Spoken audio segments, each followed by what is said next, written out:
Today is January 19th. Welcome to Big Book Daily. My name is Rob. I'm an alcoholic. I'm your friend here in the lifeboat of recovery as we journey through the Big Book of Alcoholics Anonymous and the 12 Steps and 12 Traditions. As I try to say almost in every episode, I need to really work on that. I don't speak on behalf of AA or any other sect. I'm not a professional narrator or anything like that. I am just a guy that loves these two books and is honored and thrilled that I can read them here. And hopefully it helps at least one more person out there as well. So I know it's helping me. So yesterday in the Big Book, we really covered heavily Step 3. And now we're going to be jumping into a course of action. So Step 3 is all about making a decision. We turn our will and our lives over to the care of God as we understood Him. I always like what a friend of mine told me. He said, Rob, one day there were two frogs sitting on a log, and one makes a decision that he's going to jump off. How many are left? And of course, I fell for it. I said, one. He said, nope, both are still on the log. That's just the decision that we make. Now we're going to move on to the course of action. That would be Step 4. We're going to be covering Step 4 in pretty extensive detail today in the Big Book, and we will be finishing up Step 3 in the 12 and 12. So enough of that. Let's get to the Big Book. Page 64. Therefore, we started upon a personal inventory. This was Step 4. A business which takes no regular inventory usually goes broke. Taking a commercial inventory is a fact-finding and fact-facing process. It is an effort to discover the truth about the stock in trade. One object is to disclose damaged or unsaleable goods, to get rid of them promptly and without regret. If the owner of the business is to be successful, he cannot fool himself about values. We did exactly the same thing with our lives. We took stock honestly. First, we searched out the flaws in our makeup which caused our failure. Being convinced that self, manifested in various ways, was what had defeated us, we considered its common manifestations. Resentment is the number one offender. It destroys more alcoholics than anything else. From it stems all forms of spiritual disease. For we have been not only mentally and physically ill, we have been spiritually sick. When the spiritual malady is overcome, we straighten out mentally and physically. In dealing with resentments, we set them on paper. We listed people, institutions, or principles with whom we were angry. We asked ourselves why we were angry. In most cases, we found that our self-esteem, our pocketbooks, our ambitions, and our personal relationships, including sex, were hurt or threatened. So we were sore. We were burned up. On our grudge list, we set opposite each name our injuries. Was it our self-esteem, our security, our ambitions, our personal or sex relations, which had been interfered with? We were usually as definite as this example. I'm resentful at Mr. Brown. The cause? His attention to my wife. Told my wife of my mistress. Brown may get my job at the office. This affects my sex relations, self-esteem, security, self-esteem. I'm resentful at Miss Jones. She's a nut. She snubbed me. She committed her husband for drinking. He's my friend. She's a gossip. This affects my personal relationship, my self-esteem. I'm resentful at my employer. He's unreasonable, unjust, overbearing, threatens to fire me for drinking and padding my expense account. This affects my self-esteem, fear, and security. I'm resentful at my wife. The cause?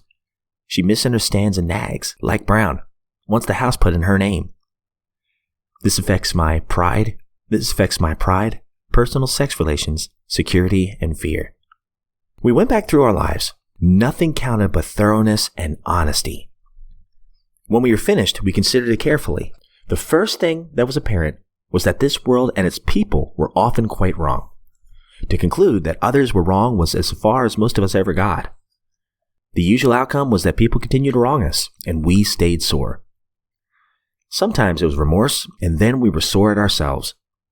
But the more we fought and tried to have our own way, the worse matters got. As in war, the victor only seemed to win. Our moments of triumph were short-lived. It is plain that a life which includes deep resentment leads only to futility and unhappiness. To the precise extent that we permit these, do we squander the hours that might have been worthwhile. But with the alcoholic, whose hope is the maintenance and growth of a spiritual experience, this business of resentment is infinitely grave. We found that it is fatal.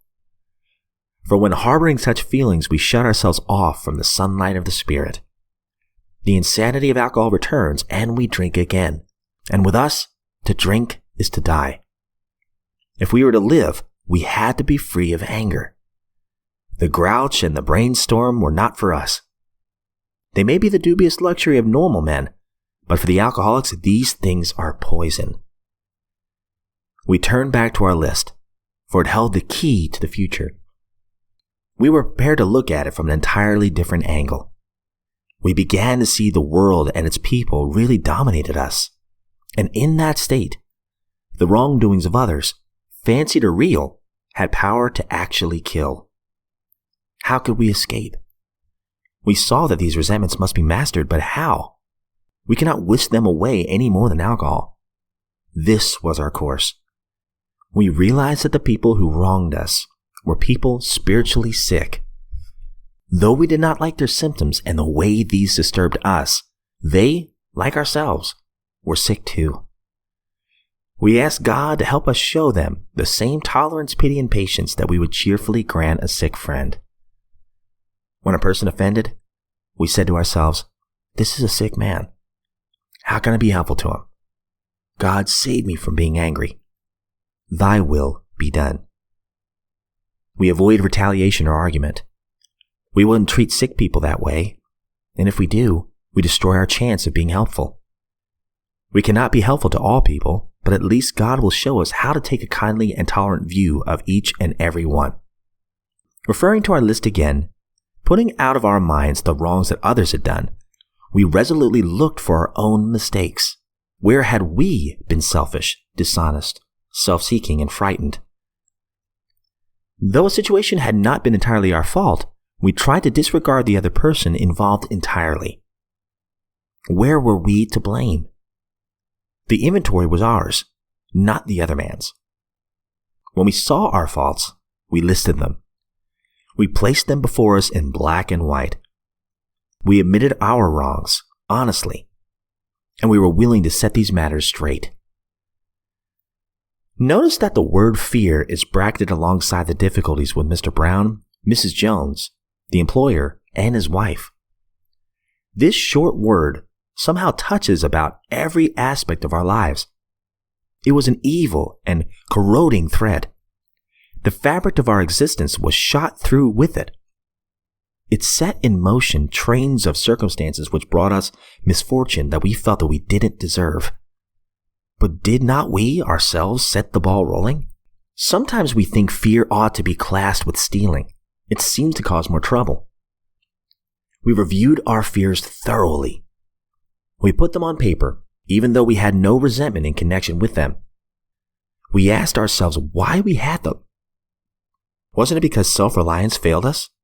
Self-reliance was good as far as it went, but it didn't go far enough. Some of us once had great self-confidence, but it didn't fully solve the fear problem, or any other. When it made us cocky, it was worse. Perhaps there is a better way. We think so. For we are now on a different basis, the basis of trusting and relying upon God. We trust infinite God rather than our finite selves. We are in the world to play the role He assigns, just to the extent that we do as we think He would have us, and humbly rely on Him. Does He enable us to match calamity with serenity? All right, guys, so much good stuff in that. So we're in the middle of page 68. We'll continue that tomorrow. All right, so now we're in the 12 and 12, page 39. We're going to wrap up step 3. So how exactly can the willing person continue to turn his will and his life over to the higher power? He made a beginning, we have seen, when he commenced to rely upon AA for the solution of his alcohol problem. By now, though, the chances are that he has become more convinced that he has more problems than alcohol, and that some of these refuse to be solved by all the sheer personal determination and courage that he can muster. They simply will not budge. They make him desperately unhappy and threaten his newfound sobriety. Our friend is still victimized by remorse and guilt when he thinks of yesterday. Bitterness still overpowers him when he broods upon those he still envies or hates.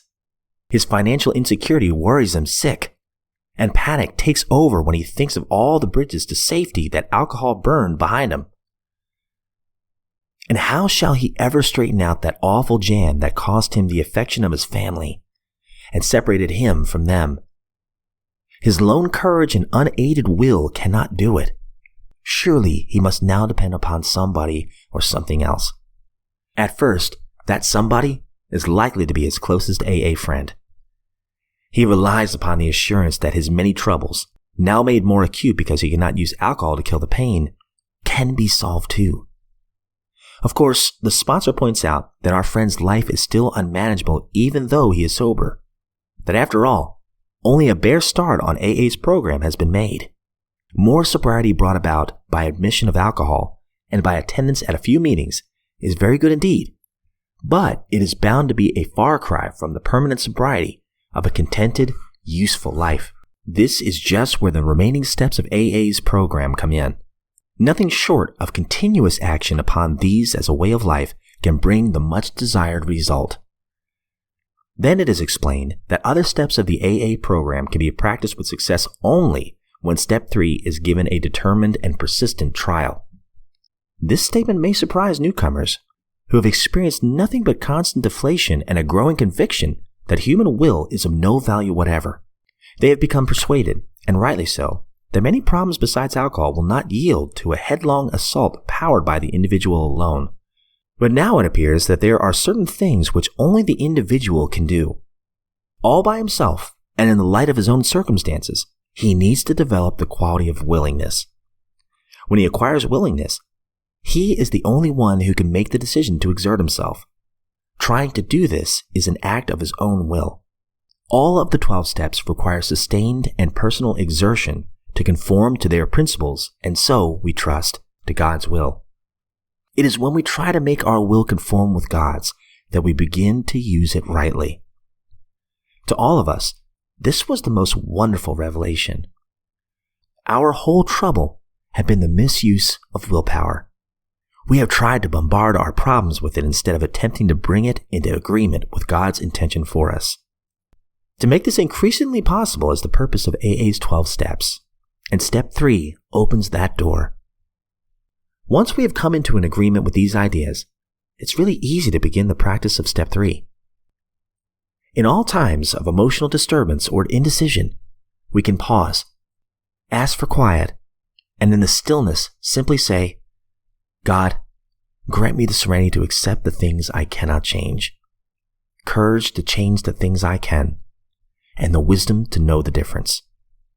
Thy will, not mine, be done. All right, so a couple things stood out to me there. I'll make this very brief. First of all, I love that it talks about a continual process. Working these steps, at least for me, has had to be a continual process, something I have to do every single day. And I'm grateful for that. It sounds like work. I mean, we're saying the word work, but it's work that definitely has so many benefits, at least in my life in sobriety. So working these steps, it's worth it. The peace and the serenity, and eventually when we read the promises in the big book, which are coming up in just a few short pages, for those who work these steps, the promises do come true. I've never heard anybody who's worked the steps thoroughly and honestly say that they don't. So the work is worth it, my friends. And that 4th step prayer is just fantastic. I love that 4th step prayer because that just shows me, we're all human. Nobody's perfect. Other people have self-will too. And I love what the big book says, that serenity is inversely proportional to our expectations. So if we place very, very high expectations on other people and on ourselves, our serenity is going to be low. If we acknowledge that, we're human, we're going to mess up, let that anger and resentment and that fear go, our serenity is usually a little bit higher. And I love, again, in the end of the 12 and 12, the serenity prayer. And that not my will be done, but thy will.